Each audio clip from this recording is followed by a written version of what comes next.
En avril 1996, c'est vrai qu'on a positionné le canon et c'est vrai que ça répondait à un besoin chez nous, sachant qu'on est sur une exploitation fruitière, raisin de table, l'appellation Chasselas de Moissac, AOC, et puis de l'abricot. On a un microclimat qui fait qu'on peut et on sait faire de belles productions d'abricots.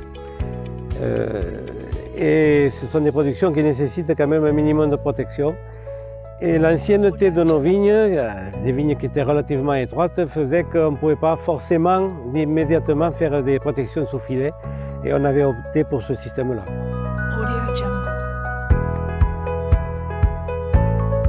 Un petit peu par le biais de manifestations, de foires, notamment organisées soit sur le Bordelais et à l'époque le site Vie de Montpellier.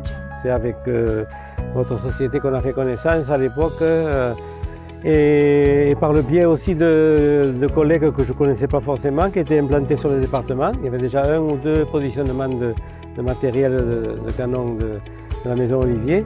Et on a pris acte et on s'est renseigné. Et on a fait le pas, donc au printemps 1996.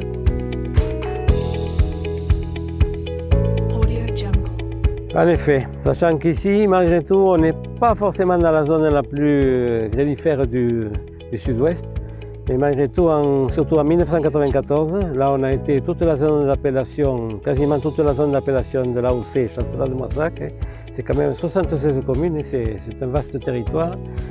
Et on a été touché. On a été touché 2 fois au printemps, en juin, oui, où on a perdu quasiment tout le secteur fruitier. En prune, on était surtout en prune et un peu d'abricots déjà à l'époque. Et en vigne, on a rebelote au 13 septembre. Là, la quasi-totalité du vignoble a été ravagée. Et alors là, c'était vraiment, on a été très fragilisé, d'autant plus qu'en 1995, on a été touché aussi, tout à fait partiellement, sur une partie du vignoble, des parcelles de raisin de table. Et là c'est là qu'on a décidé qu'il fallait essayer parce que l'assurance, c'est pas nouveau, mais c'est récurrent. Tout le monde sait que c'est très difficilement possible. Les taux sont de plus en plus élevés et en arboriculture, c'est très difficile de pouvoir s'assurer correctement. Donc on a préféré opter pour ce système-là. Assez peu, je disais tout à l'heure assez peu malgré tout, mais disons c'était sérieusement une fois tous les 3 ans. Oui, tout à fait, sachant que bon, c'est aussi chez vous une affaire de famille et c'est votre père qui m'avait déjà un peu briefé et expliqué.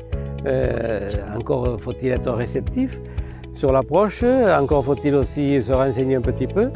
C'est vrai que bon, on entend de tout et ce serait très... on manquerait de temps pour expliquer toutes les anecdotes qui ont fait que les gens ils sont toujours résolument contre et d'autres qui se sont rendus compte que finalement le procédé était tout à fait efficace. Objectivement, avec le recul, ça va faire 19 ans, ça fera 20 ans l'année prochaine, en 2016.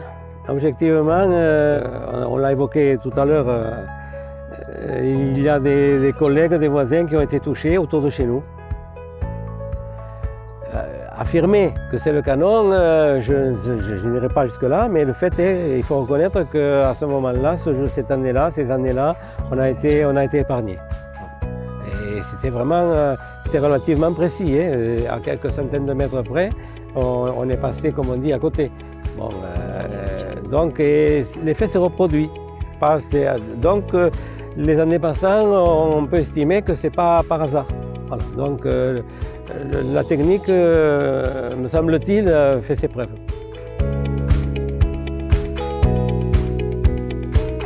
5 fois, on a été touché 5 fois, avec plus ou moins d'ampleur.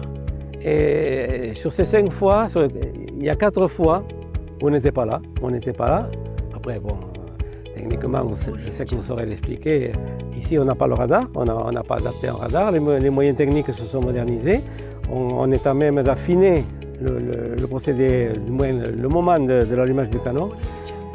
Sur ces 5 fois, donc 4 fois on n'était pas là, ou alors on était encore au lit, on s'est fait.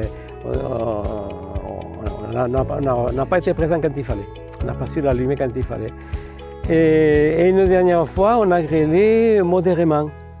Et alors à côté, si vraiment il faut aller, mais il faut être très humble là-dessus toujours, c'est vrai que tout autour, ça s'est présenté au moins 3 fois, au moins plus de 3 fois, et il a grêlé autour, même plutôt sévèrement, et on a été épargné. Maintenant, je ne veux pas faire de la publicité pour votre procédé, mais le fait est qu'il faut reconnaître que jusqu'à présent, on a été quand même privilégié.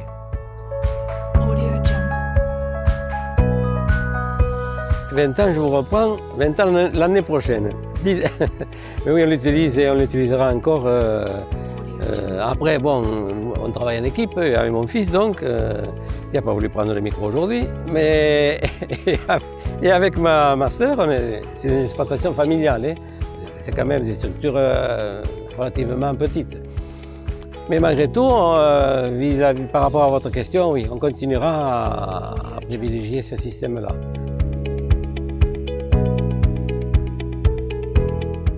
Non, on n'a pas fait beaucoup de modifications. À un moment donné, c'est vrai que ce qui me perturbait un peu au bout des années, c'était simplement les volets, les oreillettes à la base du canon qui commençaient à être un peu usées. Donc elles avaient besoin, ce qui a été fait, ce qui a été fait cette année, on les a changées. Et ça m'inquiétait un petit peu parce qu'une nous avait lâché. Et c'est vrai que là, à la perception, à l'oreille, de suite on a compris qu'il y avait un problème. Il était en partie un peu étouffé. Mais c'est des incidents tout à fait mécaniques qui ont été réparés facilement.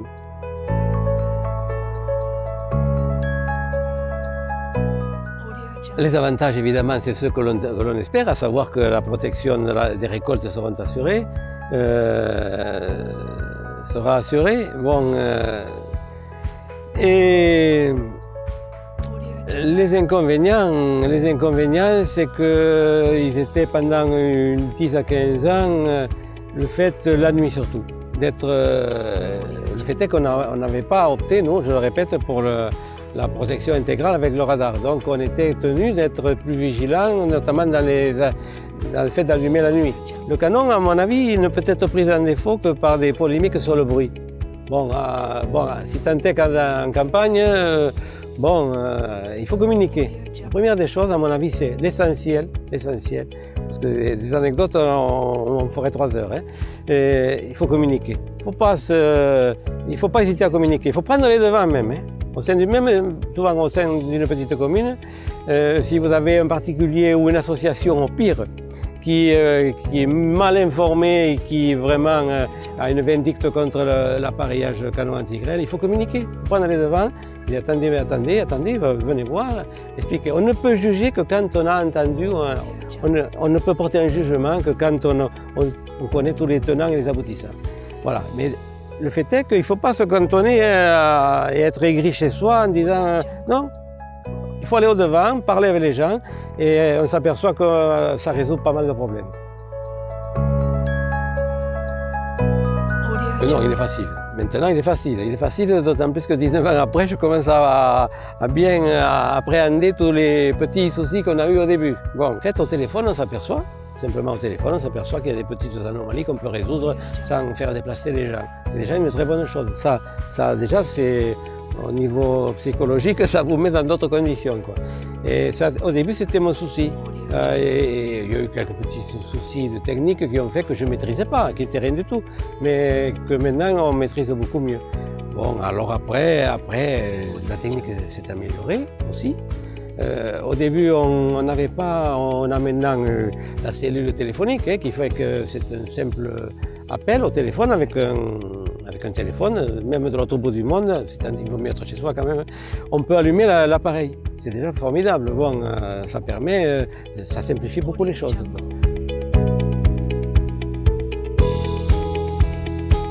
Ah, pour nous, c'est très important. Hein. C'est vrai que c'est en 1996, quand on a fait le pas, c'était pour nous un espoir, une attente dans le souci de mieux protéger, de mieux sécuriser le devenir de l'exploitation. Hein. En agriculture, et surtout en agriculture fruitière, hein, on a de moins en moins droit à l'erreur. Hein. Le canon permet quelque part de sécuriser, d'avoir des idées un peu plus précises sur cette problématique, quoi. C'est déjà perturbant de produire, de vendre, et encore faut-il que vendre un produit sain, ça s'entend optimiser sa récolte, c'est-à-dire la mener au bout. Et pour nous, le canon, ça continue, ça reste encore un des systèmes les plus fiables pour nous. Performant, efficace.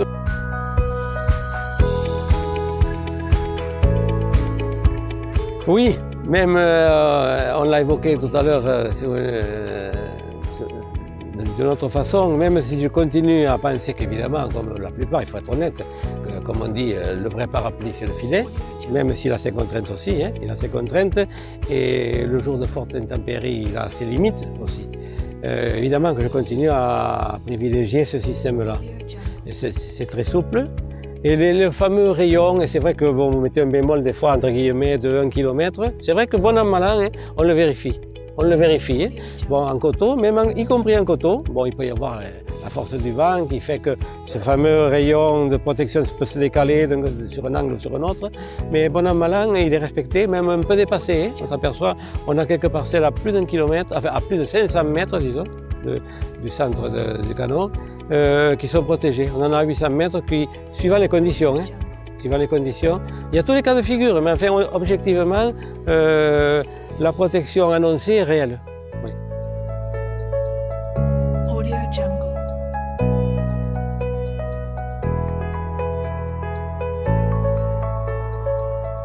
Certainement, on l'a évoqué rapidement tout à l'heure, c'est vrai que pour nous, bon, il n'y a pas de honte à le dire, à l'époque, sachant qu'on était tout seul, ça avait un coût qui a baissé maintenant, je sais qu'il a même considérablement baissé, mais le système est très utile, ça sécurise encore mieux, d'autant plus, bon, que vous l'avez, je sais, aussi perfectionné, amélioré, et ça permettrait encore de mieux, d'être un peu plus cool, un peu moins stressé à certains moments, oui. Oui. Surtout des moments où on n'est pas là, ou pour X raisons, on n'a pas forcément quelqu'un de la famille ou un voisin qui peut vous l'allumer, du moins qui est sur place pour bien juger, même si les choses là aussi se sont bien simplifiées. Oui, moi je pense que l'automatisation par le radar vaut le coup d'être étudiée, certainement.